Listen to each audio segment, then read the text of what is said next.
Kisah Nabi Muhammad SAW ketika Rasulullah dilempari batu oleh penduduk Thaif.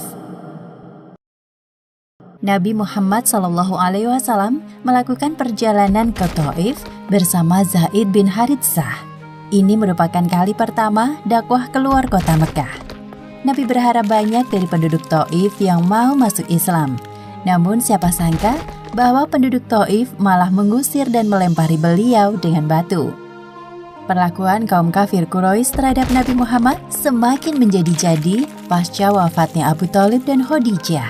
Mereka bahkan tidak segan mengusir Nabi dari negerinya sendiri.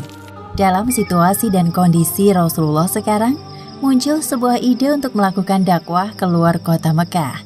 Tepatnya pada bulan Syawal tahun ke-10 kenabian, berangkatlah Rasulullah ke Thaif hanya berdua dengan Zaid bin Haritsah. Demi menghindari kecurigaan kaum kafir Quraisy, Nabi Muhammad sengaja tidak membawa hewan tunggangan. Walaupun perjalanan menjadi lebih lama, Nabi dan Zaid berhasil melampauinya. Wahai Nabi, sepertinya itu perkampungan penduduk. Alhamdulillah, sebentar lagi kita memasuki Thaif. Selayaknya tamu yang baru datang ke negeri orang, Rasulullah menemui para pemimpin Thaif terlebih dahulu. Mereka adalah Abd Yalail, Mas'ud, dan Habib.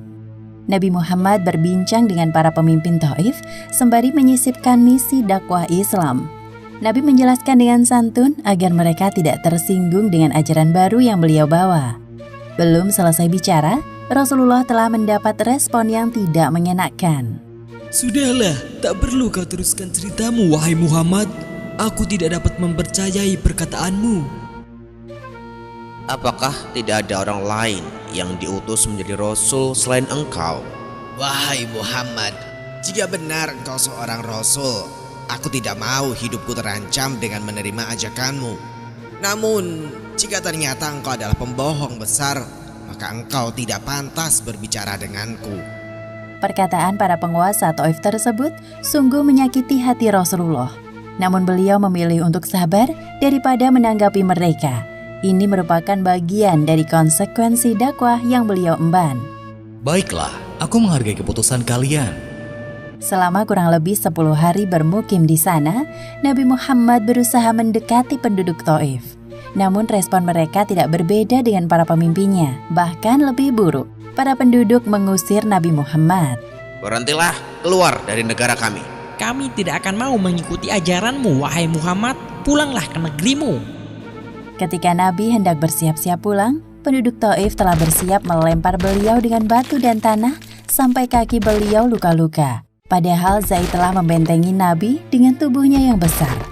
Wahai Nabi, kita harus segera pergi dari tempat ini. Setelah berlari cukup jauh, sampailah Rasulullah dan Zaid di tembok perbatasan kota. Di sanalah mereka bersembunyi hingga orang-orang berhenti melempari dengan batu. Posisi Nabi Muhammad dan Zaid sekarang 3 km dari kota Thaif. Di dekat mereka terdapat kebun anggur. Nabi dan Zaid beristirahat di dekat pohon yang menghadap ke arah tembok. Di tempat itulah Nabi berdoa kepada Allah Subhanahu wa Ta'ala. Ya Allah, hanya kepada Engkau hamba mengadu. Hamba sama sekali tidak bermaksud untuk mengeluh. Hamba tidak peduli dengan perlakuan manusia. Selama Engkau tidak murka kepadaku, maka hamba terima semua itu. Wahai Tuhan yang Maha Pengasih, jika bukan kepada Engkau, lantas kepada siapa lagi hamba berserah? Hanya Engkau satu-satunya Tuhan yang berhak kami sembah. Dari kejauhan, pemilik tembok yaitu Utbah dan Syaibah memperhatikan Nabi Muhammad yang sedang berdoa. Tiba-tiba hati mereka tersentuh. Kemudian salah satu dari mereka memanggil pelayannya. Wahai Adas, ambilkan setangkai anggur ini untuk 2 orang laki-laki di sana. Baik, Tuan. Ketika Adas meletakkan nampan di dekat Rasulullah, terdengar kalimat yang asing dari bibir beliau. Bismillahirrahmanirrahim. Aku belum pernah mendengar kalimat itu. Kalian pasti bukan penduduk kota ini. Dari mana asalmu dan apa agamamu? Aku seorang Nasrani dari penduduk Ninawi. Aku pernah mendengar tentang negeri asalmu. Di sana hiduplah laki-laki soleh bernama Yunus bin Matta. Adas terkejut mendengar jawaban dari Nabi Muhammad. Lalu ia mendekatkan diri kepada beliau. Apa yang engkau ketahui tentang Yunus bin Matta? Dia adalah saudaraku, seorang yang dulunya adalah nabi. Demikian pula dengan diriku. Adas menampakkan rasa hormatnya kepada Nabi Muhammad dengan mencium kedua tangan beliau. Sementara itu, kedua majikan Adas terlihat kesal melihat perlakuan Adas terhadap orang asing. Lihatlah wahai saudaraku, budak itu telah menantang kita. Ketika Adas berjalan menuju arah majikannya, salah seorang dari mereka berkata, Apa yang barusan engkau lakukan, wahai Adas? Sungguh memalukan. Mengapa engkau melakukan hal itu untuk orang asing? Wahai tuanku, tidak seorang pun di dunia ini lebih baik dari Muhammad. Dia telah memberitahuku sesuatu hal yang hanya diketahui seorang utusan. Memangnya agamamu sama dengannya? Untuk apa engkau peduli dengannya? Tidak, aku seorang Nasrani dan Muhammad pemeluk Islam yang taat. Rasulullah memperhatikan perdebatan antara Adas dan majikannya dari tempatnya bernaung. Beliau berdoa agar Adas tidak terpengaruh dengan perkataan majikannya dan berpaling kepada agama Islam. Celakalah dirimu, wahai Adas. Jangan sampai orang yang bernama Muhammad itu memalingkanmu dari agamamu sendiri, karena jelas agamamu lebih baik dari agamanya. Menyaksikan Adas yang tidak beranjak dari tempat duduknya, Nabi Muhammad hanya bisa pasrah. Setelah keadaan aman, Nabi dan Zaid berjalan menuju ke arah Mekah. Tatkala melewati suatu tempat yang bernama Qarn At-Sa'ali, Allah Subhanahu wa Ta'ala mengutus malaikat Jibril bersama malaikat penjaga gunung menemui Rasulullah. Sesungguhnya Allah Subhanahu wa Ta'ala telah mengetahui perlakuan kaummu. Dia mengutusku bersama malaikat penjaga gunung. Wahai Muhammad, jika engkau ingin aku meratakan mereka dengan kedua gunung di dekat Taif, aku akan melakukannya. Alih-alih membalas perlakuan penduduk Taif, beliau justru mendoakan mereka. Jangan lakukan itu. Siapa tahu Allah akan menggerakkan hati seseorang dari mereka untuk mengucapkan La ilaha illallah Muhammad Rasulullah. Sepeninggal para malaikat, Nabi Muhammad teringat akan doanya. Beliau sangat bersyukur atas pertolongan Allah yang baru saja diterimanya. Hatinya menjadi tentram. Langkah kakinya mantap untuk kembali ke Mekah dengan penuh semangat baru. Zaid bin Haritsah kagum dengan kesabaran Rasulullah dan pikiran positifnya. Di suatu tempat bernama Hiro yang tak jauh dari kota Mekah, Nabi Muhammad dan Zaid beristirahat.